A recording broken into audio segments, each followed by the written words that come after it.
मेरा नाम नेहा है। मैं उस छोटे से गांव में पली बड़ी हूँ जहाँ लोग अक्सर कहते हैं कि तकदीर से बढ़कर कुछ नहीं होता।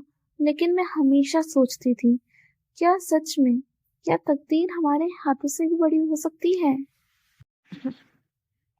हमारा गांव बड़ा सुंदर था। चारों तरफ हरियाली, खेतों में लहराती फसलें और पक्षियों की चहचहाहट। लेकिन हमारे गांव में एक अजीब बात थी। लोग मेहनत तो बहुत करते थे, लेकिन हर अपनी असफलता का दोष अपनी तकदीर पर मढ़ देते थे।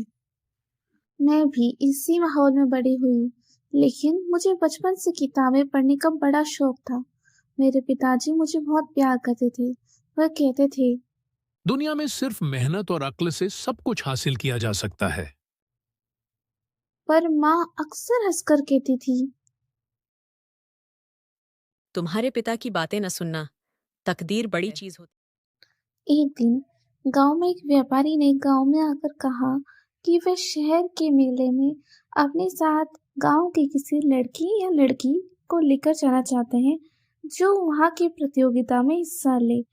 वे प्रतियोगिता थी बुद्धिमानी और हिम्मत की। सुनकर मेरे दिल में उम्मीद जागी। मैंने पिताजी से पूछा, क्या मैं मेले में जा सकती हूँ? उन्होंने मुझे तुरंत हाँ कहा, लेकिन माँ ने कहा, नेहा, ये सब तुम्हारे बस का नहीं। वहां बड़े बड़े लोग आते हैं। हमारी तकदीर में ये सब नहीं लिखा। लेकिन पिताजी ने मेरा हौसला बढ़ाया। शहर का मेला बड़ा भव्य था। मैं पहले कभी इतना बड़ा मेला नहीं देखी थी।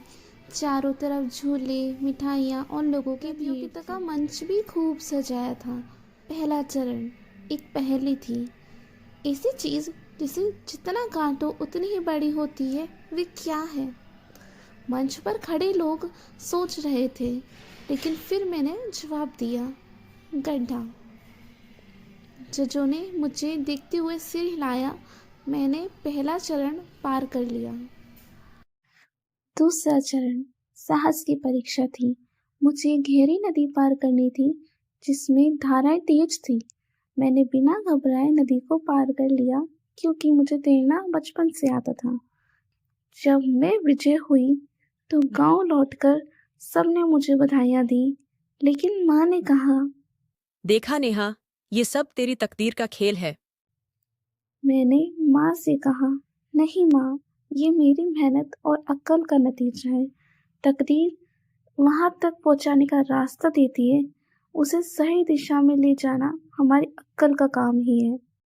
ये बात सुनकर पिताजी और माँ मान गए। आज भी जब लोग मुझसे पूछते हैं, अक्ल बड़ी है या तकदीर, तो मैं कहती हूँ, दोनों। पर तकदीर तभी बड़ी होती है जब अक्ल उसे सही रास्ता दिखाए।